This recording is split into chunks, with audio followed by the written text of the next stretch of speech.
DNA evidence and advanced technology being credited for answers to two Virginia cold cases. They were unsolved for more than 3 decades. One man believed to be responsible for both. On November 14, 1986, Jacqueline Lard's routine day at her Stafford County Realty office took a dark turn when she vanished after work. The next day, a crime scene at her office hinted at a violent struggle, and her body was later found hidden under a carpet in a wooded area miles away. Fast forward to 1989.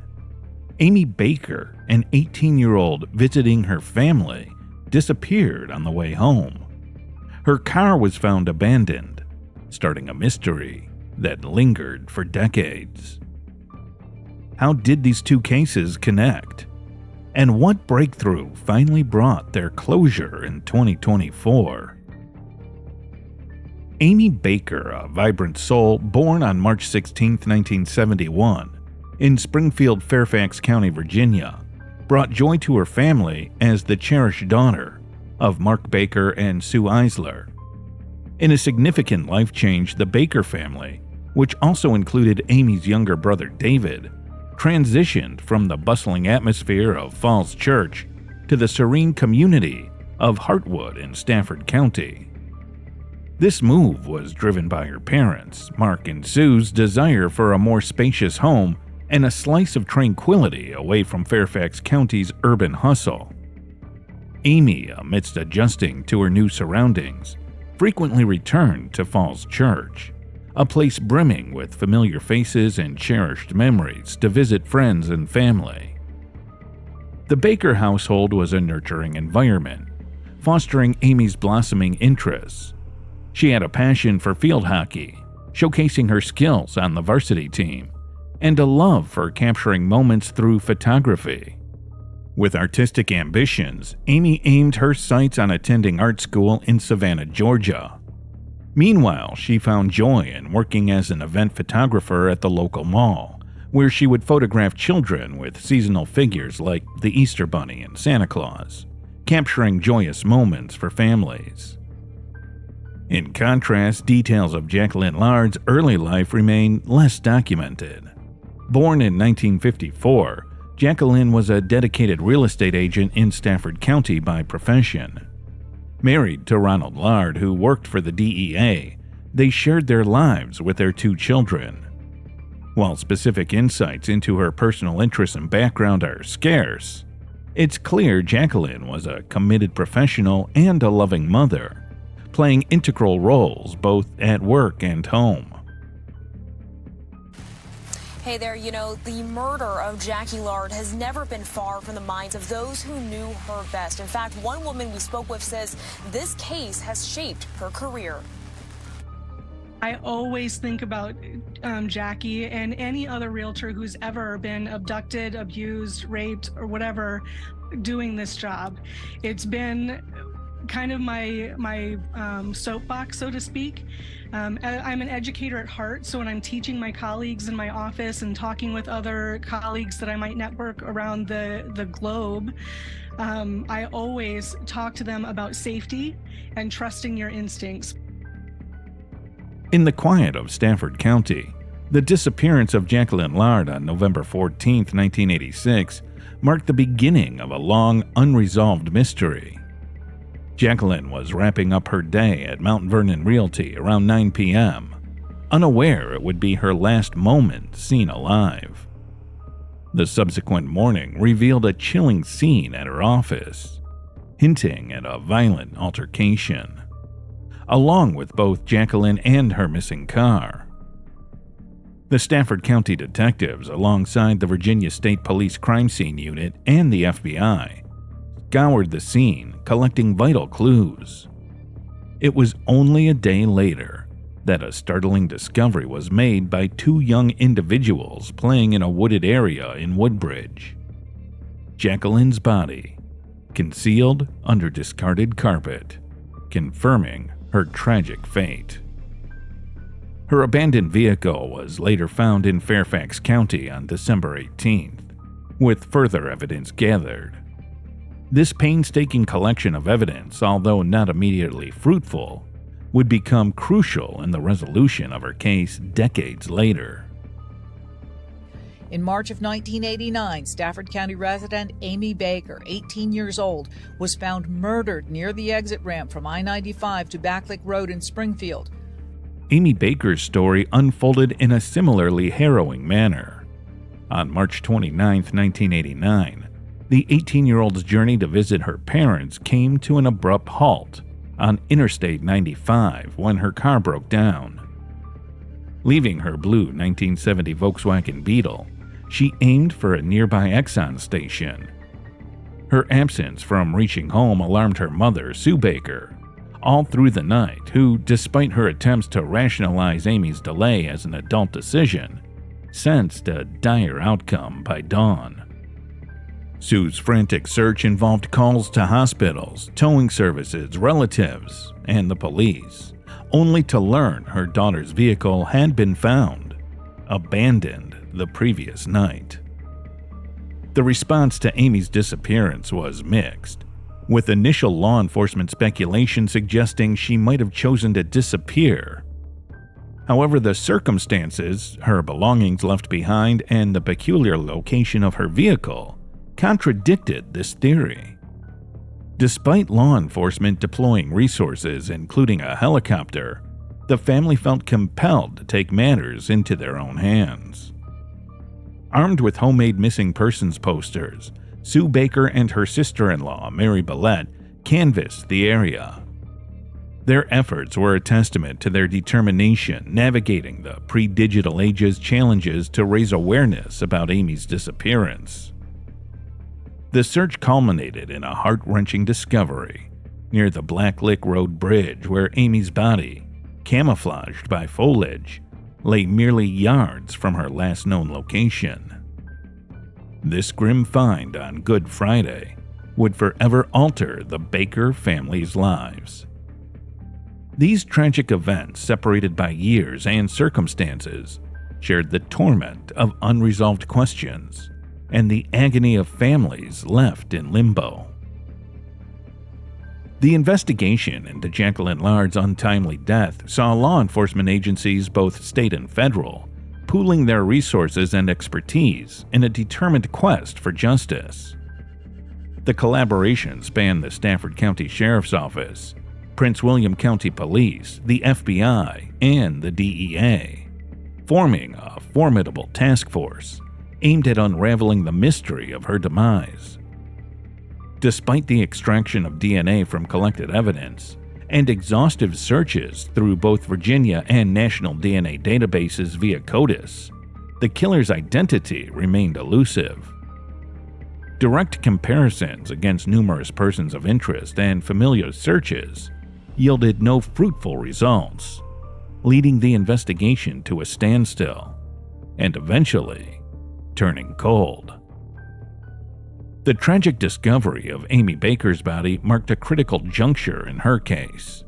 Alerted by the desperate search of Sue Baker and her sister-in-law, law enforcement officials swiftly secured the scene. We're walking into that area, into the wooded area, and that's how we found her. I knew it was her. Yeah. I was close enough that I knew that I saw her. The sight of Amy's new tennis shoes, barely worn since her 18th birthday, was a harrowing confirmation about the devastating loss to her mother. Despite the rapid response following this grim discovery, the handling of Amy's case by authorities left her family disillusioned and frustrated. Criticisms were voiced regarding the initial search efforts, deemed insufficient by the bereaved family, who lamented the tragic necessity of discovering their loved one themselves, a task they felt should have been accomplished by the police within the initial days of Amy's disappearance. The autopsy revealed a vicious end. Amy had been beaten, violated, and strangled, her life extinguished within a tragically short time frame after her departure from her vehicle. The investigation transitioned into a homicide case, with the family and community reeling from the shock and mourning the profound loss. In the wake of Amy's murder, the police sought public assistance, focusing on 2 vehicles of interest spotted near Amy's abandoned car: a dark-colored early 80s Buick and a blue Ford Escort. Despite these efforts and a surge of tips following the announcement of Amy's murder, a particularly notable call to Crime Stoppers remained a tantalizing lead that never fully materialized into a breakthrough. The caller, believed to have crucial information, never re-engaged with the authorities despite their pleas. This unfulfilled lead, alongside the urgent appeal for the caller to come forward again, underscored the challenges and frustrations inherent in the investigation. With no potential leads coming forth, this case eventually also turned cold. In the relentless pursuit of justice for Jacqueline Lard and Amy Baker, the investigative teams, fueled by a mix of tenacity and the latest advancements in forensic technology, achieved a major breakthrough that led to solving these decades-old cold cases in 2024. It was November 1986. Sheriff David Decatur had just joined the law enforcement agency. Stafford County was a smaller county, much smaller, and our department was much smaller. Sheriff Decatur of the Stafford County Sheriff's Office, who had been connected to the Lard case since its inception in 1986, never let the investigation fall into dormancy. His commitment to finding justice for Jacqueline was mirrored in the efforts of the detectives handling Amy Baker's case, each driven by an unwavering resolve. Detective Dave Wood took on the case as one of his last before retirement. His focus, genetic genealogy using the DNA carefully collected nearly 4 decades ago. County Board of Supervisors approved the funding because this is independent. This is not a state lab. It is quite expensive, but the rewards, here we are. The key to unlocking these cases came from the retired SCSO detective Dave Wood's decision to utilize forensic investigative genetic genealogy. This investigative approach, which combines DNA analysis with genealogical research, was employed to shed new light on the killer's identity. Parabon Nanolabs, a leader in DNA phenotyping, became an instrumental partner in this endeavor.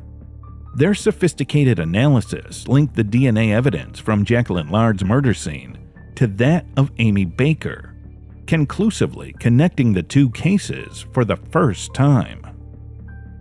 Detectives delved into the circumstances surrounding Amy's tragic end, established that her car had run out of gas, and deduced that she could have likely been seeking assistance when she encountered her assailant. This crucial piece of the puzzle added depth to the understanding of her final moments and underscored the ferocity of her encounter. The breakthrough came when Fairfax County Police Department's cold case detectives submitted their evidence to DNA Labs International in 2021, resulting in the development of a comprehensive DNA profile. This profile, once uploaded to the Virginia State Database, unveiled a direct link to the ongoing investigation of Jacqueline Lard's murder. The connection between the 2 cases was a pivotal moment, propelling the investigation forward with renewed vigor. On December 14, 2023, detectives identified a family name potentially associated with the suspect, leading them down a path that would eventually bring them to Elroy Neal Harrison, a 65-year-old resident of Stafford County. This identification was the culmination of years of meticulous investigation, innovative technological application, and the tireless pursuit of answers by all involved. Subsequent follow-up on this lead and the procurement of a search warrant for Harrison's DNA solidified their suspicions. In February of 2024, the Department of Forensic Science confirmed the match based on the DNA collected from Harrison.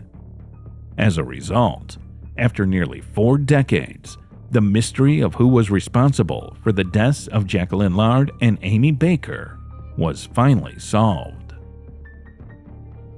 Elroy Neal Harrison, a name that remained obscure until the groundbreaking resolution of two long-standing cold cases, was born in 1959. While much of his early life remains shrouded in mystery, what is known paints a picture of a man who once lived among the residents of Stafford County, Virginia. His life took a significant turn in 1983 when he was apprehended for bank robbery in Virginia, an act that led to his incarceration. His time behind bars was a chapter that ended on June 30th, 1986, when Harrison was released back into society. This timeline is crucial, as it closely precedes the tragic events involving Jacqueline Lard and Amy Baker. Harrison's past, marked by criminal activity, offers a glimpse into the troubled journey that ultimately converged with the lives of these two victims. Detective Wood himself made the arrest of 65-year-old Elroy Harrison of Stafford. Our job is to eliminate you as a suspect as well as I find the guilty people, and that's what I wanted to do before I retired, is give closure to Mr. Lard. On March 4th, 2024, a significant breakthrough occurred in the long-standing cold cases of Jacqueline Lard and Amy Baker, when Elroy Neal Harrison was indicted by a Stafford County grand jury. The charges against him were grave: first-degree murder, abduction with the intent to defile, and aggravated malicious wounding of Jacqueline Lard, alongside breaking and entering with the intent to commit murder. The following day, on March 5th, 2024, law enforcement officers made their move, arresting Harrison at his Stafford residence. At the age of 65, Harrison found himself facing the weight of the law as he was booked into the Rappahannock Regional Jail in Stafford, charged with murder, abduction, assault, and burglary. Being held without the possibility of bond, Harrison awaited his arraignment, a pivotal moment in this decades-long saga.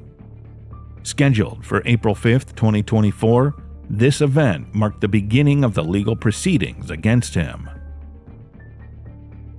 Throughout the years since the tragic loss of Jacqueline Lard and Amy Baker, their families have navigated the complex journey of grief and resilience. Edwin Lard, Jacqueline's son, exemplifies this strength, growing up in the shadow of his mother's unsolved murder. Edwin chose a path of service, becoming a Navy medical corpsman before transitioning to a paramedic. His commitment to helping others didn't stop there. He went on to become the executive director of Rescue Task Force, a threat protection consulting group. Edwin, a father to 3 daughters and a son, stands as a testament to the enduring spirit of his family. He firmly states, "My mom was his victim. I'm not his victim. My family's not his victim. And I'll never be a victim." This sentiment of refusing to be defined by tragedy is echoed by the Baker family. In the face of unspeakable loss, they have also chosen a path of resilience. They had this to say. 35 years, and for the other lady, it was 38. It's just amazing. You wanted to laugh, you wanted to do a high five. I thought I'd be dead, really, that I died before I knew. To be clear, for them, this is not closure. That's not a word I use because you can't have closure. It's like putting a top on a box. You can't do that when it's your child. But it's one step closer to getting justice. I want to see him never see the light of day again. For their only daughter. Here's Amy. See, so when we come out of our bedroom, we see her. Who was killed just 13 days after her 18th birthday. What are your thoughts on how the two cases of Amy Baker and Jacqueline Lard got connected after so long? Do you believe justice was fully served? Let us know your thoughts in the comments. For more such stories, subscribe to our channel, Cold Case Files.